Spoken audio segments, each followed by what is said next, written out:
क्या तुम भी अपने स्कूल के हेड बॉय, हेड गर्ल या फिर क्लास के मॉनिटर से काफ़ी ज़्यादा किलसते थे? मतलब काफ़ी ज़्यादा जेलसी फील होती थी या फिर होती है?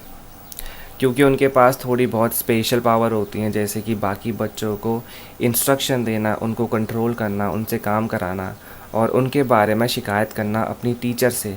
फिर टीचर आते हैं, देखो बाकी बच्चों को डांटती हैं। क्योंकि वो टीचर के फेवरेट होते हैं, इसीलिए बाकी बच्चे, एवरेज स्टूडेंट जो होते हैं, वो देखो काफ़ी परेशान होते हैं अपने हेड बॉय, हेड गर्ल या फिर क्लास के मॉनिटर से। तो आगे चल के देखो हो सकता है कि वो एक लीडर बन जाएं, क्योंकि उनकी एक वर्सेटाइल पर्सनालिटी हो जाती है ओवर टाइम। क्योंकि वो बाकी बच्चों को कंट्रोल करते हैं, डोमिनेट करते हैं, बाकी बच्चों से काम भी करवाते हैं, उनको डांटते भी हैं, कुछ बच्चों के साथ वो पोलाइट होते हैं। देखो बच्चों के अकॉर्डिंग वो अपने बिहेवियर को चेंज करते हैं, किसी के साथ अच्छा, किसी के साथ बुरा, किसी के साथ देखो बहुत ही गंदा, ऐसा कुछ। तो इसे बोलते हैं वर्सेटाइल पर्सनालिटी डिसऑर्डर। डिसऑर्डर नहीं, देखो एक अच्छी पर्सनालिटी को वर्सेटाइल पर्सनालिटी ही बोलते हैं। मतलब लोगों के अकॉर्डिंग अपनी पर्सनालिटी को थोड़ा सा चेंज करना, एक रिजिड इंसान ना बनना। तो एक लीडर में देखो ये चीज़ इम्पॉर्टेंट होती है। लेकिन अगर एक लीडर का काफ़ी ज़्यादा रिजिड बिहेवियर हो जाए तो वो एक लोगों के ग्रुप को कंट्रोल नहीं कर पाता, अगर उसके पास काफ़ी ज़्यादा पैसा भी है तो।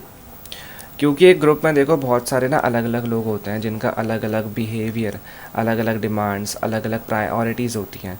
किसी के लिए देखो सेल्फ़ रिस्पेक्ट सबसे ज़्यादा इंपॉर्टेंट होती है, किसी के लिए ईगो, किसी के लिए पैसा।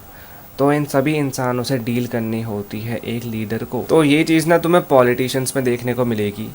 जब भी देखो एक पॉलिटिशियन इलेक्शन में उतरता है रिप्रेजेंटेटिव के रूप में, तो देखो वो बस लोगों के डिमांड हो गई, उनकी प्रायोरिटीज़ हो गई, फिर उनकी सभी बातों को सुनता है। वो बस देखो ऐसे नहीं बोलता कि मैं वो करूँगा कि जो मुझे पसंद है, वो बस लोगों के लिए काम करता है, लोगों के डिमांड्स को पूरी करता है कि कौन कौन सी प्रायोरिटीज़ हैं लोगों की।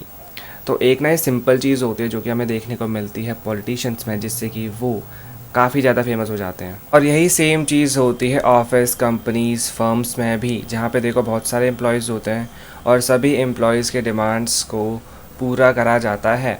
उनको बोनस मिलता है, दिवाली पे मिठाई का डब्बा मिलता है, कोई ना कोई गिफ्ट मिलता है। इसके बाद सैलरी में इंक्रीमेंट, वीकेंड की छुट्टियाँ, नेशनल हॉलीडेज़। तो ये सारी ना डिमांड्स होती हैं एम्प्लॉयज़ की, जिनको पूरा करा जाता है कंपनीज़ के द्वारा, बॉस के द्वारा। तो इसे बोलते हैं आटा बाटा सिस्टम, मतलब बार्टर सिस्टम, जिसमें हम एक चीज़ को देते हैं और दूसरी चीज़ को ले लेते हैं।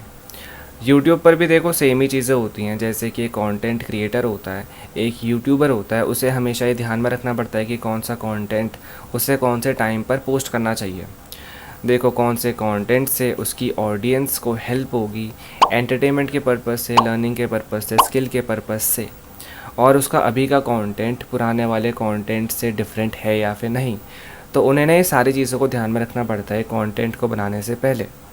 इसी के बाद वो एक वीडियो को पोस्ट करता है और ऑडियंस उसकी वीडियो पे आती है, उसे एक व्यू मिलता है और ऑडियंस को मिलती है उसकी वीडियो। मान लो कोई ना कोई स्किल को सीखने का मौका, एंटरटेनमेंट या फिर कोई ना कोई लर्निंग। तो यहाँ पर भी देखो आटा बाटा सिस्टम ही है।